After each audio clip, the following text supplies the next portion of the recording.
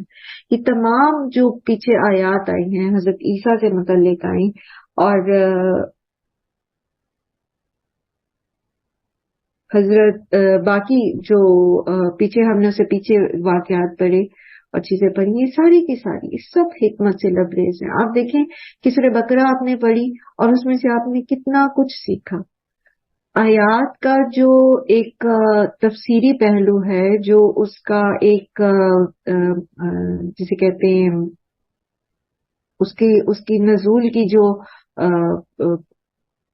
حکمت ہے، وہ سب کچھ کے ساتھ ساتھ آپ نے اس کے اندر سے کتنی ساری حکمت سیکھی، آپ کس طرح آپ نے اپنی کردار کو پہچانا، کس طرح اس کے اندر اصلاح کے جو ہے وہ نکات آپ نے اخذ کیے۔ تو پورا کا پورا قرآن جو ہے وہ حکمت ہے، اور خاص طور پر یہاں پر پھر عیسیٰ علیہ السلام کے متعلق جو کچھ بتایا گیا اس کے بارے میں بات ہو رہی ہے کہ اس کے اندر حکمت ہے۔ کس طرح جب اللہ سبحانہ و تعالی بغیر باپ کے حضرت عیسیٰ کو اللہ تعالیٰ نے پیدا کیا، اور پھر اسی طرح حضرت عیسیٰ کو زندہ اٹھا لیا، تو وہ رب جو یہ سب کچھ کرنے پر قدرت رکھتا ہے، وہ رب جو ہے وہ کس طرح سے مسلمانوں کی بھی مدد کر سکتا ہے، مسلمانوں کی اس دور میں جبکہ اسلام جو ہے ابھی بالکل اپنی اسٹیٹ جو ہے اسلام کے مدینہ میں وہ ابھی بن رہی تھی۔ یہ آیات جو ہے بیسیکلی وفد نجران جو عیسائی ایک وفد تھا وہ آیا تھا، تو ان کی اس میں جو ہے یہ نازل ہوئی تھی، ان کا نزول جو ہے یہ اس وقت ہوا تھا، یعنی ان کے جو عقائد تھے حضرت عیسیٰ کے متعلق ان کو نگیٹ کرنے کے لیے پھر یہ آیات جو ہیں یہ اللہ سبحانہ وتعالیٰ نے نازل کی۔ اور وفد نجران جو تھا، بیسیکلی نجران جو ہے یہ تقریباً 8 ہجری میں جب مکہ فتح ہوا تھا، تو 9 ہجری میں جب مختلف جگہوں سے عرب کے وفود جو ہیں یہ مدینہ میں آنا شروع ہوئے تھے، تو اس دور میں یہ نجران کے عیسائیوں کا ایک وفد جو ہے یہ آیا تھا۔ نجران جو ہے یہ حجاز اور یمن کے درمیان ایک علاقہ ہے، ٹھیک ہے، حجاز اور یمن کے، اور یہاں پر اس وقت عیسائی حکومت تھی، اور قریباً 73 کے قریب بستیاں اس حکومت میں شامل تھیں، اور 1 لاکھ سے زائد جو ہیں مرد جو جنگ کے اندر شامل ہو سکتے تھے وہ موجود تھے۔ نجران کی حکومت جو تھی اس کے 3 سردار ہوتے تھے۔ ایک جو تھا وہ عاقب کہلاتا تھا، ٹھیک ہے، جس کی حیثیت امیر قوم کی ہوتی تھی، یعنی آپ سمجھ لیں حاکم جس کو کہتے تھے۔ دوسرا جو تھا وہ سید کہلاتا تھا، اور یہ جو تھا یہ ان کے تمام جو سیاسی امور تھے ان کو لک آفٹر کرتا۔ اور تیسرا جو تھا وہ سقف، یا جسے آج کل آپ انگلش میں بشپ کہتے ہیں، ٹھیک ہے، بشپ یا پادری، وہ کہلاتا تھا۔ تو اس کا کام جو ہوتا تھا وہ مذہبی امور کو دیکھنا تھا۔ تو یہ جو وفد نجران کا آیا تھا اس میں یہ تینوں سردار جو تھے یہ موجود تھے، اور یہ جو تھے یہ قریباً 60 کے قریب لوگوں کو لے کر عیسائیوں کو مدینہ پہنچے۔ اچھا، اب یہ آئے کیوں تھے؟ کیونکہ اس وقت مکہ فتح ہو چکا تھا، تو یہ مسلمانوں کے ساتھ نا ایک سمجھ لیں کہ ایک اپنا گڈ ول جیسے کہہ لیجیے، یا جانچنے آئے تھے کہ مسلمانوں کی حکومت کا کیا جو ہے وہ اس وقت حالات ہیں، لیکن اسلام جو ہے یہ قبول نہیں کرنا چاہتے تھے، اور نہ ہی انہوں نے قبول کیا۔ اس پر جو ہے آگے ابھی آپ پڑھیں گے، مباہلہ کی دعوت دی گئی تھی ان کو۔ مباہلہ کہتے ہیں جب 2 فریقین میں حق اور باطل پہ فیصلہ نہ ہو سکے تو پھر وہ ایک دوسرے کو اس بات کی دعوت دیتے ہیں کہ وہ اپنی اپنی مردوں اور عورتوں یعنی اپنے اپنے فیملی ممبرس کو لے آئیں، اور جو حق پر ہے اس کے لیے جو ہے وہ فلاح ہو، اور جو باطل پر ہے اس پر اللہ کی طرف سے لعنت ہو۔ تو اس پر جو ہے وہ بلایا گیا ان کو، لیکن یہ آئے نہیں۔ تو یہ اس کی تفصیل ابھی انشاءاللہ دیکھتے ہیں آگے یہاں پر انہوں نے جو ان کے عقائد تھے اس کو نگیٹ کیا گیا ہے، پیچھے حضرت عیسیٰ کے مصلوب ہونے کے عقیدے کو نگیٹ کیا گیا ہے، اور یہاں پر ان کے الوہیت کے عقیدے کو نگیٹ کیا جا رہا ہے۔ اللہ تعالیٰ فرمانے کہ انا مثل عیسیٰ عند اللہ کا مثل آدم، حضرت عیسیٰ جو تھے ان کی پیدائش جو تھی اللہ کے نزدیک وہ آدم کی طرح تھی۔ ایسا نہیں ہے کہ نعوذ باللہ وہ کوئی اللہ کے بیٹے تھے اور وہ کوئی معبود ہے، بلکہ ان کا بغیر باپ کے پیدا کرنا ایسا ہی تھا جیسے اللہ تعالیٰ نے آدم کو پیدا کیا تھا۔ عیسیٰ تو بغیر باپ کے پیدا ہوئے تھے، آدم تو بغیر ماں باپ کے پیدا ہوئے تھے، ٹھیک ہے۔ خلقہ من تراب ثم قال له کن فیکون، اس کو اللہ تعالیٰ نے آدم علیہ السلام کو مٹی سے پیدا کیا، پھر فرمایا ہو جا، تو وہ ہو گیا۔ تو وہ تو ماں اور باپ دونوں کے بغیر پیدا کیا تھا اللہ تعالیٰ نے، تو اللہ کے لیے کیا مشکل تھا کہ وہ عیسیٰ کو بغیر باپ کے پیدا کر دیتے۔ الحق من ربک، یہ آپ کے رب کی طرف سے، آپ صلی اللہ علیہ وآلہ وسلم کے لیے کہا جا رہا ہے کہ یہ آپ کے رب کی طرف سے حق ہے، یعنی عیسیٰ علیہ السلام کا پیدا ہونا، ان کا رسول ہونا اور ان کا اٹھا لیا جانا، یہ آپ کے رب کی طرف سے حق ہے۔ فلا تکن من الممترین، تو آپ شک کرنے والوں میں شامل نہ ہوں۔ اب یہ ساری تعلیمات جو یہ عیسائی رکھتے ہیں ان کی جو نگیٹ کرنا ہے، ان کی جو نفی کرنا ہے، وہ اللہ سبحانہ تعالیٰ نے یہاں پر بتا دیا نبی صلی اللہ علیہ وآلہ وسلم کو اور تمام مسلمانوں کو، فرمایا کہ آپ شک کرنے والوں میں سے نہ ہو، آپ مشتبہ نہ ہو اس معاملے میں، یہ ایسے ہی ہے جیسے اللہ تعالیٰ نے آپ کو بتا دیا۔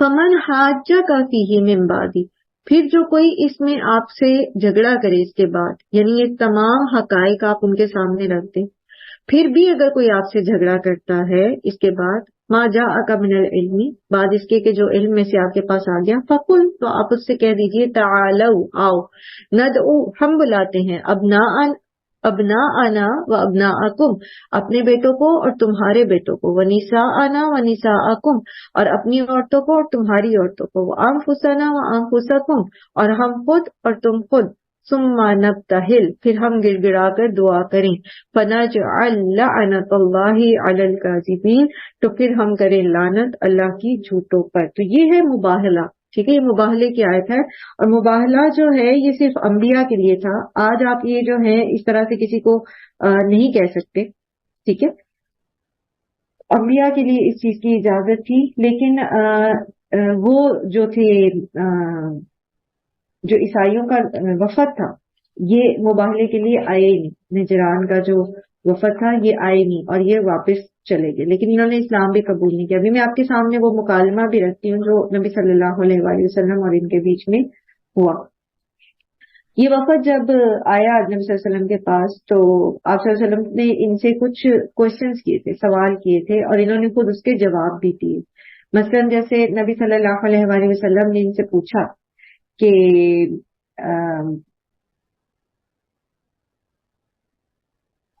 آپ صلی اللہ علیہ وسلم نے فرمایا کہ کیا تم نہیں جانتے کہ تمہارا رب جو ہے وہ الحی لا یموت ہے اور عیسیٰ علیہ السلام پر موت طاری ہوگی؟ تو نجرانی کہتے ہیں کہ ہاں ہم تسلیم کرتے ہیں، ٹھیک ہے۔ اسی لیے آپ دیکھیں کہ اس سورہ کا آغاز جو ہے وہ الف لام میم اللہ لا الہ الا هو الحی القیوم سے ہوا، ٹھیک ہے۔ اور انہوں نے اس چیز کا یہ اقرار کرتے نا کہ واپس آئیں گے عیسیٰ علیہ السلام، دوبارہ آئیں گے، ٹھیک ہے۔ اور پھر یہ خود بھی کہتے کہ ان کو جو ہے وہ موت آ گئی تھی سولی پہ، تو نبی صلی اللہ علیہ وسلم نے ان سے کہا کہ رب تو جو ہے وہ الحی ہوتا ہے جس کو موت نہیں آتی، اور عیسیٰ علیہ السلام پر تو ان کے عقیدے کے مطابق موت بھی طاری ہوئی۔ اب یہ اس بات کو مان تو گئے، لیکن بات وہ یہ کہ جب انسان تعصب کا شکار ہوتا ہے تو جب حق اس کے سامنے ہوتا ہے تو بھی وہ اس پر نہیں مانتا۔ پھر نبی صلی اللہ علیہ وآلہ وسلم نے فرمایا کہ کیا تمہیں اس بات کا علم ہے کہ بیٹا باپ کے مشابہ ہوتا ہے، یعنی بیٹا جو ہے وہ باپ کی طرح کا ہوتا ہے؟ تو نجرانی کہتے ہیں کہ ہاں ہم تسلیم کرتے ہیں۔ اس پر نبی صلی اللہ علیہ وسلم نے فرمایا کہ اللہ تعالیٰ تمام کائنات کا حافظ اور رازق ہے، کیا عیسیٰ بھی ایسے ہی ہیں، یعنی وہ بھی سب کو رزق دیتے ہیں؟ تو نجرانی وفد جو تھا اس نے کہا کہ نہیں، عیسیٰ ایسے نہیں ہے، وہ سب کو رزق نہیں دیتے۔ پھر اسی طرح نبی صلی اللہ علیہ وسلم نے فرمایا کہ کیا تم مانتے ہو کہ اللہ تعالیٰ سے کوئی چیز چھپی ہوئی نہیں ہے اور وہ ذرے ذرے کا علم رکھتا ہے؟ تو کیا عیسیٰ بھی ایسا ہی علم رکھتے ہیں؟ تو نجرانی وفد نے اس چیز کا بھی انکار کیا کہ عیسیٰ جو ہیں ان کے پاس ایسا علم نہیں ہے. اور اسی طرح پھر ان سے پوچھا گیا کہ اللہ تعالیٰ جو ہے وہ تو کھانے پینے اور موت اور جسمانی علائشوں سے پاک ہے. انہوں نے نجرانی وفد نے اس چیز کا اقرار کیا کہ بالکل ایسا ہی ہے. تو پھر اس پر آپ صلی اللہ علیہ وسلم نے فرمایا کہ عیسیٰ تو کھاتے بھی تھے اور دیگر حوائج کے بھی پابند تھے. تو وہ انہوں نے اس چیز کو بھی تسلیم کیا. پھر نبی صلی اللہ علیہ وآلہ وسلم نے کہا کہ پھر تم کیسے عیسیٰ کو ابن اللہ کہتے ہو؟ یعنی بیٹا تو باپ کے مشابہ ہوتا ہے، اور اگر نعوذ باللہ تم اللہ کو عیسیٰ علیہ السلام کا باپ کہہ رہے ہو یا عیسیٰ علیہ السلام کو ابن اللہ کہہ رہے ہو تو ان کو تو ایک جیسا ہونا چاہیے، اور خود تم اقرار کر رہے ہو اس چیز کا کہ وہ ایک جیسے نہیں ہیں. تو اس پر وہ ڈیفینیٹلی نجرانی وفد جو تھا وہ لاجواب ہو گیا. لیکن بات وہی ہے کہ جب ان کے دلوں میں یہ گرہ بندی ہوئی تھی کہ انہوں نے ایمان نہیں لانا، وہ مسلمان ہونے آئے ہی نہیں تھے، اسلام کو قبول کرنے آئے ہی نہیں تھے، تو وہ اس چیز کو نہیں مانے. تو فائنلی پھر جو آخری دعوت تھی ان کو مباہلے کی یہاں دی گئی، اور اگلے دن جو ہے آپ صلی اللہ علیہ وآلہ وسلم مباہلے کے لیے میدان میں تشریف لائے. تو آپ کے ساتھ جو آپ کے دونوں نواسے حضرت امام حسن اور حسین موجود تھے، اور ان کے پیچھے حضرت فاطمہ اور حضرت علی رضی اللہ عنہما موجود تھے.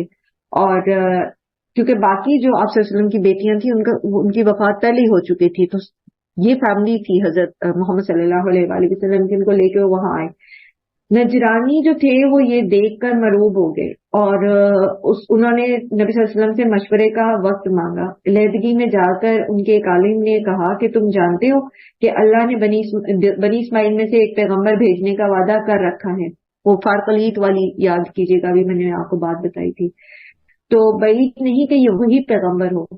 پھر ایک پیغمبر سے مباہلہ کرنے کا نتیجہ یہی نکل سکتا ہے کہ تمہارے چھوٹے اور بڑے سب ہلاک ہو جائیں گے اور نسلوں تک اس کا اثر جائے گا. اور وہ کہتے ہیں، اس عالم نے کہا کہ خدا کی قسم میں ایسی چیزوں کو دیکھ رہا ہوں کہ اگر یہ دعا کریں، ایسے چہروں کو دیکھ رہا ہوں کہ اگر یہ دعا کریں تو پہاڑ بھی اپنی جگہ سے ٹل جائیں. اس لیے بہتر ہے کہ ان سے صلح کر کے واپس پلٹ جائیں. اور آپ دیکھیں کہ انہوں نے ایمان نہیں لانا تھا، وہ ایمان نہیں لائے. انہوں نے مدینہ کی حکومت کے ساتھ ایگریمنٹ کر لیا، اور پھر آپ صلی اللہ علیہ وآلہ وسلم نے ان پر جزیہ جو ہے وہ مقرر کیا. جزیہ آپ کو پتہ ہے نا کہ مسلم اسٹیٹ کے اندر جو نان مسلم ہوتے ہیں ان پر ایک ٹیکس ہوتا ہے، جس کی وجہ سے اسلامک گورنمنٹ جو ہوتی ہے وہ ان نان مسلمز کی جان اور مال کی حفاظت کرتی ہے. تو وہ ان کو جو ہے ان پر مقرر کیا، اور ابو عبیدہ بن جراح جو ہیں ان کو بھیجا گیا تاکہ وہ وہاں پر سے جزیہ ان سے وصول کر لیں.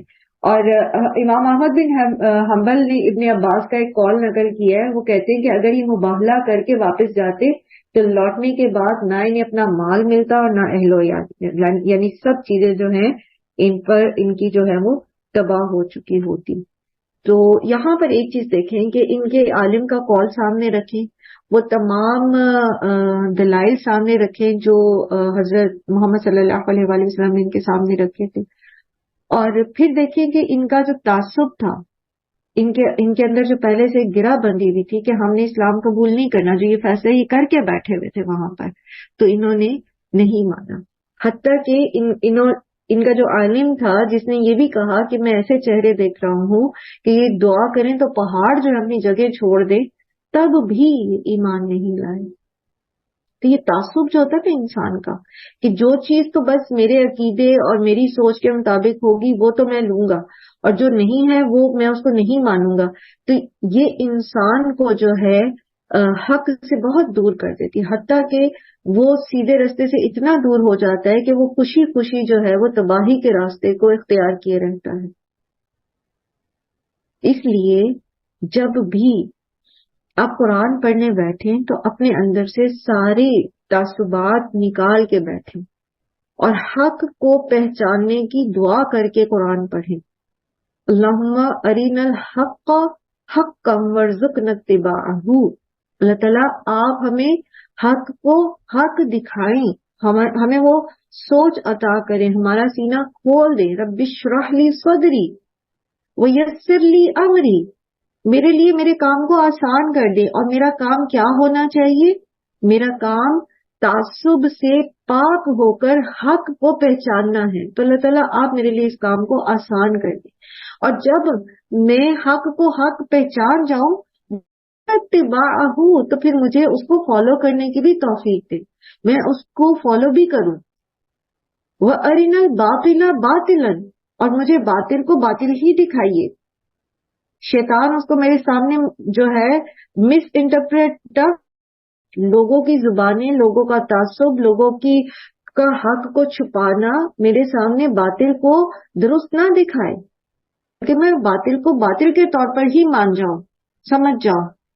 ورزق نجتنابہ, اور مجھے اس سے اجتناب کرنے سے بچنے کی توفیق دے. تو ہدایت تو اللہ تعالیٰ ہی عطا کرتے ہیں, اور یہ بھی ہمیں اللہ تعالیٰ ہی نے حکمت سکھائی کہ ہم ہر تعصب سے پاک ہو کر قرآن کریم کو پڑھیں. ان ھذا لہو القصص الحق, بے شک یہ البتہ قصے ہیں جو سچے ہیں. وما من الہ الا اللہ, اور نہیں ہے کوئی الہ مگر یہ کہ سوائے اللہ ہی. وان اللہ لہو الحکیم, اور اللہ البتہ بہت زبردست اور خوب حکمت والا ہے. فَإِن تَوَلَّوْا, پھر اگر وہ منہ پھیر جائیں, فَإِنَّ اللَّهَ عَلِيمٌ بِالْمُفْسِدِينَ, یہ سارے حقائق جاننے کے باوجود بھی اگر یہ قُلْ يَا أَهْلَ الْكِتَابِ تَعَالَوْا إِلَى كَلِمَةٍ سَوَاءٍ بَيْنَنَا وَبَيْنَكُمْ, اب جب دعوت دینے کے فتح مکہ کے بعد جو ہے, اور خاص طور پہ صلح حدیبیہ کے بعد نبی صلی اللہ علیہ وآلہ وسلم نے مختلف جو عجم کے سردار تھے, یعنی جو نان مسلم حکومتیں تھیں عجم میں, ان کو اسلامی خطوط بھیجے تھے. تو جو خط ہرقل کو, جو روم کا بادشاہ تھا, اس کو بھیجا تھا, تو اس میں نبی صلی اللہ علیہ وآلہ وسلم نے یہی آیت جو ہے یہ لکھ کے بھیجی تھی سب سے پہلے. کیا؟ تعالوا الی کلمۃ سواء بیننا و بینکم, کہ آؤ اس ایک بات کی طرف, اس کامن گراؤنڈ کے پر آ کر ہم بات کرتے ہیں جو تمہارے اور ہمارے بیچ میں جو ہے وہ سیم ہے. اور وہ کیا ہے؟ اللہ نعبد الا اللہ ولا نشرک بہ شیئا, کہ ہم نہ عبادت کریں مگر یہ کہ سوائے اللہ کے, اور ہم اس کے ساتھ کسی کو شریک نہ کریں. وَلَا يَتَّخِذَ بَعْضُنَا بَعْضًا أَرْبَابًا مِّن دُونِ اللَّهِ, اور ہم میں سے بعض کو جو ہے اپنا رب, اللہ کو چھوڑ کر اپنا رب نہ بنائیں. ان کو دعوت دیں. اچھا, اب یہاں پر ایک بات آپ جو ہم سیکھتے ہیں وہ یہ ہے کہ جب ہم کسی کو دین کی دعوت دیں تو کامن گراؤنڈز کے اوپر بات کرنی ہے. پہلے چھوٹتے ہی ڈونٹ سے نہ شروع کریں. اب آپ کا عام طور پر واسطہ تو نان مسلمز کے ساتھ نہیں پڑتا, مسلمانوں ہی کو دین کی طرف بلانے اور توحید کی طرف بلانے سے پڑتا ہے. تو سب سے پہلے ڈونٹ پر مت جائیں کہ تم یہ غلط کر رہے ہو, تم یہ غلط کر رہے ہو, تم ایسے ہو, تمہارا عقیدہ یہ ہے اور یہ ہے اور یہ ہے اور یہ غلط. سب سے پہلے ان کو اللہ کی طرف لے کر آئے, اللہ کی معرفت کی طرف لے کر آئے. کیونکہ کسی بھی